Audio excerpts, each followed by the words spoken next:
This is the new and hopefully improved X2V2 from Pulsar. The X2 dropped in August 2022 with promise. Being one of the first wireless XM1R clones, a shape that everyone was dying for that endgame gear wouldn't give us, the X2 gave everyone hope.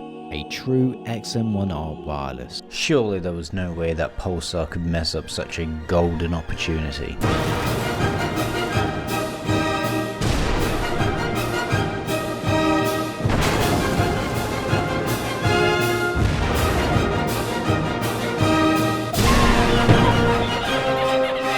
This ended up with the X2 losing out to the Lamzu Atlantis, with the latter just appearing out of nowhere and dropping one of the best mice of 2022. But if I had to guess which one was going to be the most successful out of these two, I'd probably go for the X2. It looks cleaner, it was marketed better, and my version of the X2 was actually flawless. But the quality control issues from the masses could not be ignored, and they have been a blight on Pulsar's name ever since. Pulsar tried to put these issues behind by releasing multiple versions of the X2, different colors, collaborations with YouTubers and dead celebrities which featured different internal hardware so that consumers might develop a fear of missing out. And much like Bruce Lee, the original is now dead.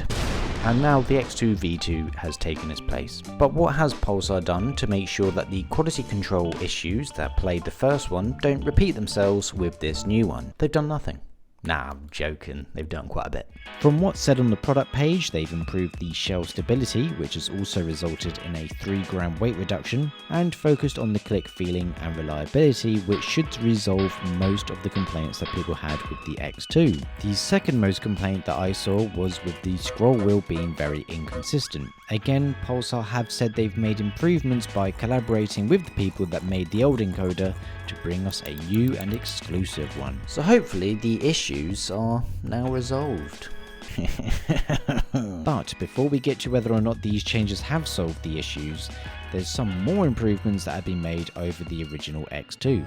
Once again, the optical switch fad continues to grow as the X2V2 has also joined the latest craze. These ones are using ratio optical switches, which I believe are the go-to optical switches for a lot of companies. The other improvement is with the performance. This is still using the 3395 sensor, which was used on the old X2. A side note, in a short I published, I said it was a 3370 and I apologise for my stupidity.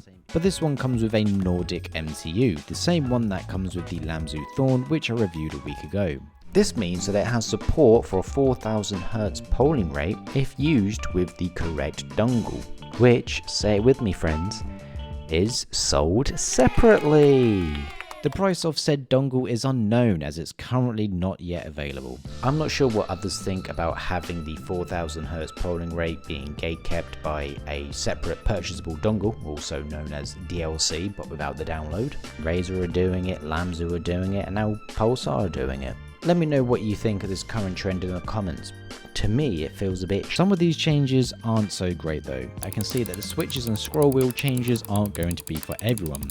The main optical switches have a benefit of being more consistent than mechanical in terms of reading inputs, but the lack of crisp and quality clicks that you get in comparison to mechanical could be a downside. And this also applies to the scroll wheel, on which I've experienced a pretty big issue. Now I'm speaking from experience with my flawless X2 that has no issues by the way, but the new scroll wheel is a lot softer, which I just don't like, which has caused a problem, which is accidental actuation. This is a common issue that people experience with the Razer Death Adder V3 Pro and Viper V2 Pro, and now I have it with the X2V2. So I have asked around to see if other people are having the same problems that I have, and it does look like this might just be an isolated case. So it's nothing to be all, Pulsar quality control, kind of stuff. Pulsar did reach out to offer a replacement for me. Honesty is important, so whether I buy a mouse or get given one, I will mention any issues that I come across, even if it is likely just going to affect me. But it's not all bad, as the switch on the scroll wheel is a lot easier to actuate, as I found on the older X2 it was a bit stiff and would require a bit too much force to actually actuate.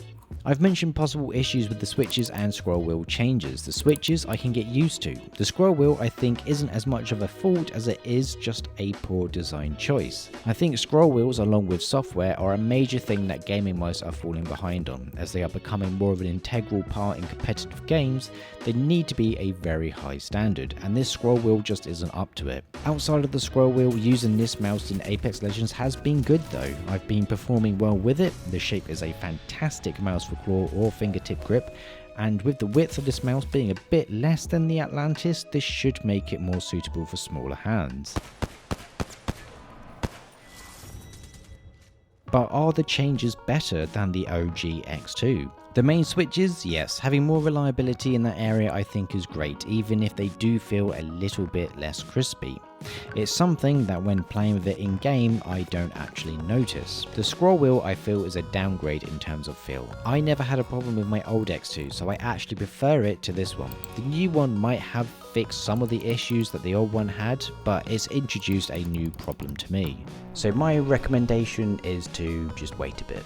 I mean, you're not beta testers, you're consumers. You should expect a fully functioning product, whether you're buying the first batch of production or the last batch of production. Maybe I have a faulty version and not everybody's going to experience the scroll wheel issue that I had. But after the fiasco with the original X2, I would suggest to use a bit of caution. Which is a shame, because if my X2V2 didn't have this problem, I would probably strongly recommend it. We bought this mouse ourselves, by the way, so if you like our content and want to support us and you also have a lot of money, why not join our membership program on YouTube?